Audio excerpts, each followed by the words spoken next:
ਵਾਹਿਗੁਰੂ ਜੀ ਕਾ ਖਾਲਸਾ ਵਾਹਿਗੁਰੂ ਜੀ ਕੀ ਫਤਿਹ। ਸਟੇਜ ਦੇ ਸੰਯੁਕਤ ਸਟੇਜ ਦੇ ਬੈਕ ਸਾਈਡ ਦੇ ਉੱਤੇ ਸਾਡੀਆਂ ਕੁਝ ਭੈਣਾਂ ਇਨਕਲਾਬੀ ਗੀਤ ਗਾ ਰਹੀਆਂ ਸਨ। ਅਸੀਂ ਉਹਨਾਂ ਦੇ ਨਾਲ ਗੱਲਬਾਤ ਕਰਾਂਗੇ ਤੇ ਜਾਣਾਂਗੇ ਉਹਨਾਂ ਦੀ ਕੀ ਰਾਏ ਆ ਤੇ ਕਿੱਥੋਂ ਆਏ ਹੋਏ ਨੇ। जी, हम मध्य प्रदेश से आए हैं और पिछले 1 महीने से यहाँ पर लगातार हमारे साथी लोग मौजूद हैं।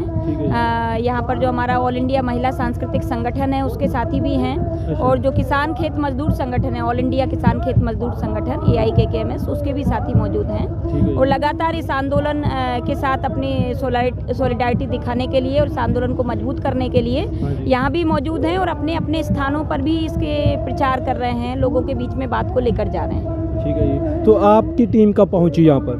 जी, हमारी टीम यहाँ पर 26 नवंबर से ही मौजूद है और वो लगातार तब से जो है अपना यहाँ पर आंदोलन में शामिल है और लगातार जो है प्रयास किया जा रहा है कि ये जो आंदोलन है इसको लोकल लेवल पर भी मजबूत किया जाए। जहाँ हमारे साथी छूट गए हैं जो आ नहीं पाए यहाँ पर, तो वो वहाँ पर अपना प्रचार चला रहे हैं और यहाँ पर ये आंदोलन को मजबूत कर रहे हैं। पहले आप जो अपनी जो संस्था है उसका फुल फॉर्म बताएंगे? हाँ जी, मैं ऑल इंडिया महिला सांस्कृतिक संगठन की मध्य प्रदेश सचिव हूँ और हम लोग पूरे ऑल इंडिया में ही अलग अलग स्टेट में महिला संगठन का काम है हमारे AIMSS का।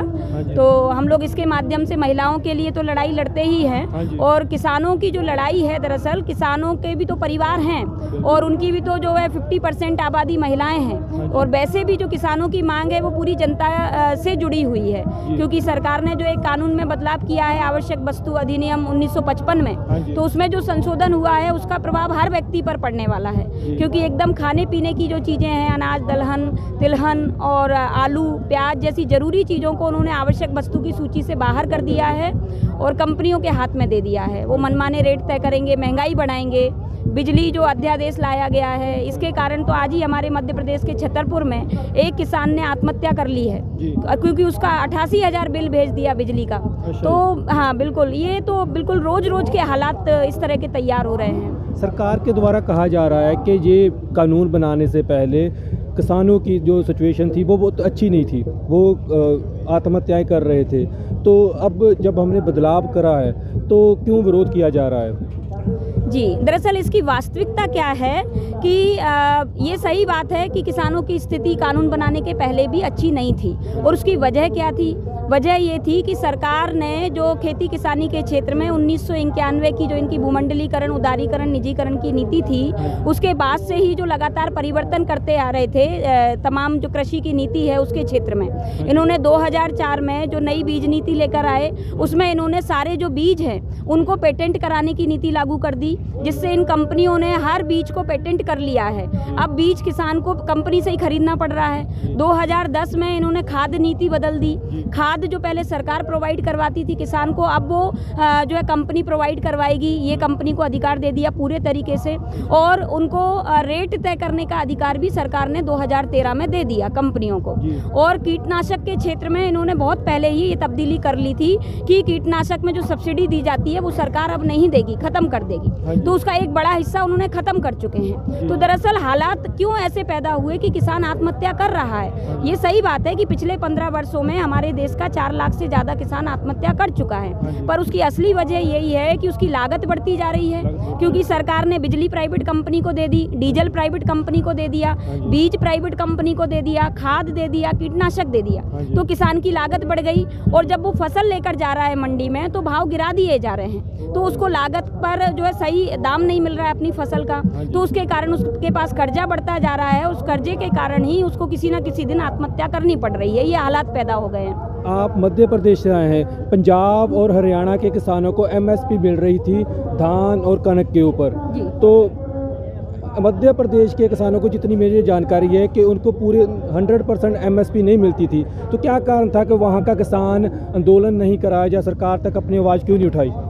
दरअसल वास्तविकता ये है, जैसा मैंने अभी कहा कि पहले से ही किसान इतनी दबी कुचली स्थिति में है मध्य प्रदेश के अंदर कि उनके अंदर शिक्षा की भी बहुत कमी है और जानकारी की भी बहुत कमी है। अभी हम जब गांव-गांव जाते हैं तो कई सारे किसानों को तो जानकारी नहीं है कि सरकार ने कोई कानून लाया है।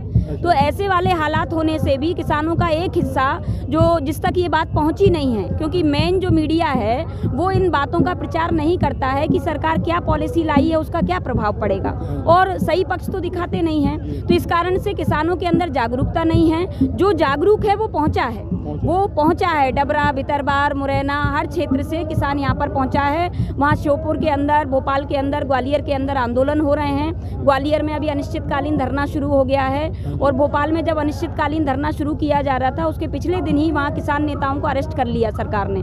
तो लड़ाई तो जारी है, मध्य प्रदेश का किसान भी लगातार कोशिश कर रहा है इसके लिए। तो जब देखा जाए जो बेसिक नीड होती है इंसान की, हवा पानी के बाद भोजन की होती है, क्या कारण है हमारे पास स्कूल यूनिवर्सिटीज़ हैं फिर भी लोगों तक ये नहीं पहुंच पाई कि किसान है जो अनाज उगाता है। लोग जो मेन स्ट्रीम मीडिया जो बात फैला रही है उसके बाद भी बड़ी गिनती लोग सरकार के पक्ष में हैं कि कानून आना अच्छी बात थी, तो क्यों नहीं समझ पा रहे कि जो बेसिक नीड है हम उनके अगेंस्ट खड़े हैं।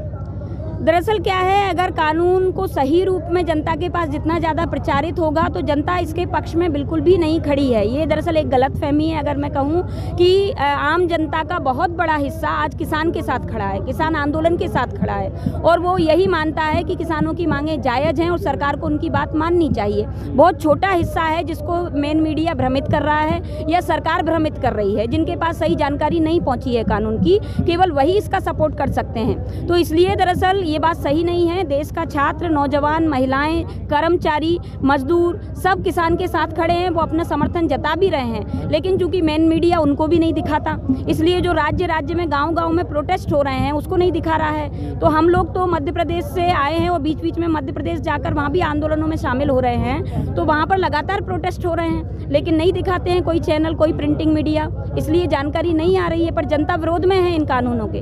धन्यवाद। तो हम अपनी बहन से बात करेंगे जो इनकलाबी गीत गा रहे थे जब हम यहाँ पहुँचे, भगत सिंह की किताबें भी बांटी जा रही थी। सो इन्होंने जो जहाँ बात छोड़ी हम उस वहाँ से शुरू करेंगे। पहले तो बताएं, जब आप मध्य प्रदेश से जहाँ आए आपको कोई मुश्किल तो नहीं हुई रास्ते में? जी, मध्य प्रदेश से जो है लगभग 300 किसानों का जत्था 22 तारीख से निकला था, और 25 तारीख को जो है आगरा सैया बॉर्डर जो है NH3 पर ही योगी सरकार ने जो है उन किसानों को रोक दिया था, और 2 दिन तक खुले आसमान के नीचे ही बिल्कुल पुल पर जो है धरना देते रहे। और वहाँ जब मोदी सरकार का पुतला जलाया गया, NH3 जाम किया गया, उसके बाद में 2 दिन बाद जो है किसानों को यहाँ आने दिया गया, सरकार को मतलब मजबूर होना पड़ा। तो 27 तारीख से किसान यहाँ पर हैं और मैं तब से ही यहाँ पर हूँ। तो जाहिर है कि जो जितनी परेशानियाँ ये खड़ी करेंगे उससे हमारे हौसले बढ़ेंगे ही। तो परेशानी नहीं हो रही ऐसा नहीं है, लेकिन आने वाले समय में जो परेशानियाँ ये खड़ी करेंगे उसके सामने ये बहुत कम है। और जिस तरह से पंजाब के, हरियाणा के किसानों ने जब इस आंदोलन को शुरू किया है, उन्होंने जो कुछ झेला है पिछले 3 महीनों में, उसके मुकाबले तो ये परेशानी बहुत कम है। हाँ जी। तो एक बात जरूर बताइए, ये मुसीबत 2 या 3 महीने से तो नहीं शुरू हुई। जैसे उन्होंने बताया कि लोग पक्ष में नहीं है, सरकार के अगेंस्ट हैं, लेकिन फिर भी जो इलेक्शंस हो रहे हैं, बेशक हरियाणा में हो या दूसरे स्टेट्स में हो, उसमें जो मौजूदा बीजेपी सरकार है वो लीड कर रही है। इसके पीछे आपको क्या लगता है? जी, इसमें मतलब लियो टॉल्स्टॉय का एक कथन है कि सरकार की शक्ति जनता की अज्ञानता में निहित है। तो हम लोग जो देख रहे हैं, ये जब से ये सरकार आई है या इसके पहले की भी सरकारों की कुछ भूमिका रही है, लेकिन भाजपा सरकार जब से आई है तो खास तौर पर इसने जिस जगह चोट की है कि लोगों की चिंतन जो है, चिंतन को पूरी तरह से नष्ट करने का काम ये लोग कर रहे हैं। खासकर जो जनता के असल मुद्दे हैं उनसे ध्यान भटकाकर या तो धार्मिक मुद्दों को छेड़ना या तो सांप्रदायिक तनाव पैदा करना, तो इस तरह का जो ये भ्रम फैला रहे हैं जिसमें जनता आसानी से फंसी रहे और असली मुद्दों पर ध्यान ना जा सके, विकास का ढिंढोरा पीटकर ये दरअसल जनता को अंधकार में लेकर जा रहे हैं। तो ये इनका एजेंडा शुरू से रहा है जब से सत्ता में आए हैं। यही कारण है कि अभी भी जब हम लोग देख रहे हैं कि जब पूरे देश भर में अगर वाकई में इनका कानून इतना सही है तो आप कानून पर चर्चा बहस कीजिए।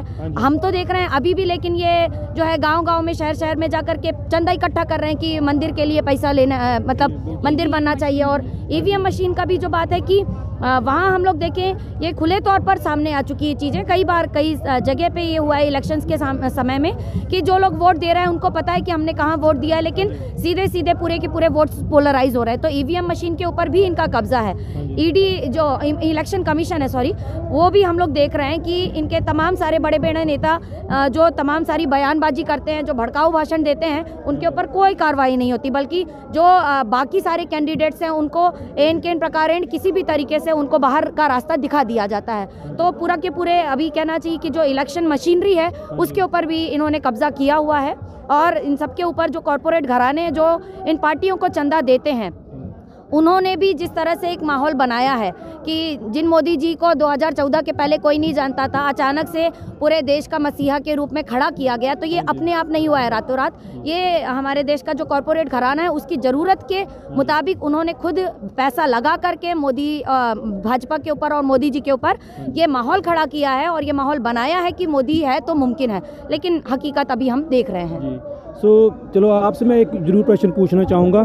तो आप वहाँ भी मध्य प्रदेश में संघर्ष कर रहे होंगे, जैसे उन्होंने बताया औरतों के हक के लिए जो संघर्ष होते हैं वहाँ के, और ये जो सिंगू पर मोर्चा लगा हुआ है, इसमें आपको क्या फ़र्क नज़र आया? क्या खूबियाँ या क्या कमियाँ आप बोलना चाहेंगे? जी कमी तो अभी तक मैंने उस रूप में नहीं देखी है, जबकि मैंने बहुत सारी इसमें खूबियाँ ही देखी है। ये आंदोलन अपने आप में अभी तक के हमारे आज़ाद भारत का सबसे मजबूत एक आंदोलन है, हम ये कह सकते हैं।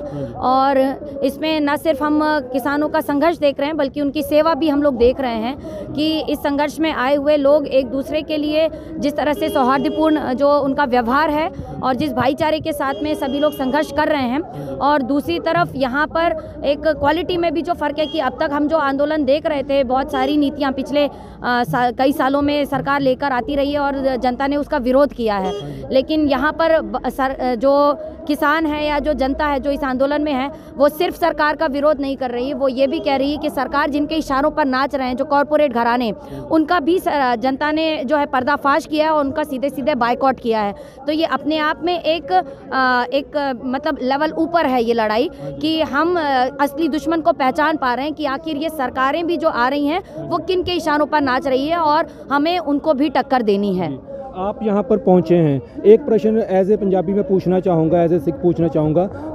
गवर्नमेंट की तरफ से कहा जा रहा है, क्योंकि पंजाबियों को चलो आम लोग तो क्रेडिट दे रहे हैं इस मोर्चे के लिए, लेकिन गवर्नमेंट की तरफ से ब्लेम करा जा रहा है कि पंजाबी जो सिख लोग हैं वो आतंकवादी हैं। आपका क्या एक्सपीरियंस रहा?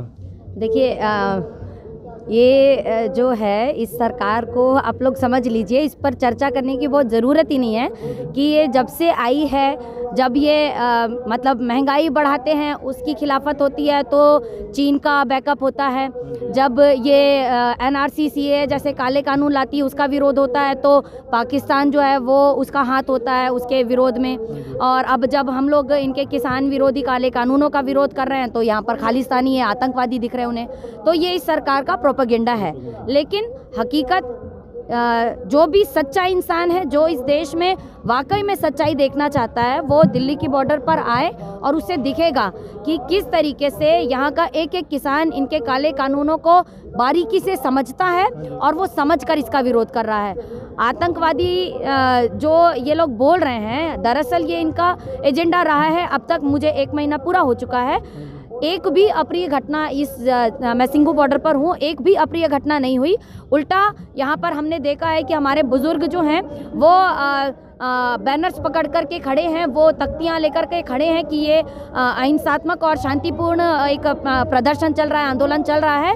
कोई भी ऐसी घटना, अप्रिय घटना ना की जाए, कोई भी अशोभनीय नारे ना लगाए जाएं जो हमारी एकता को या हमारे इस आंदोलन को क्षति पहुंचाते हो। तो इस तरह की अपील लोग कर रहे हैं, और सुबह हो रात में हो, जो यहाँ पर सभी की ड्यूटी लगी हुई है, किसान भाइयों की आपस में वॉलंटियरशिप कर रहे हैं, तो ये निगरानी रखी जाती कि किसी भी तरह की कोई अशोभनीय यहाँ पर घटनाएं ना हो।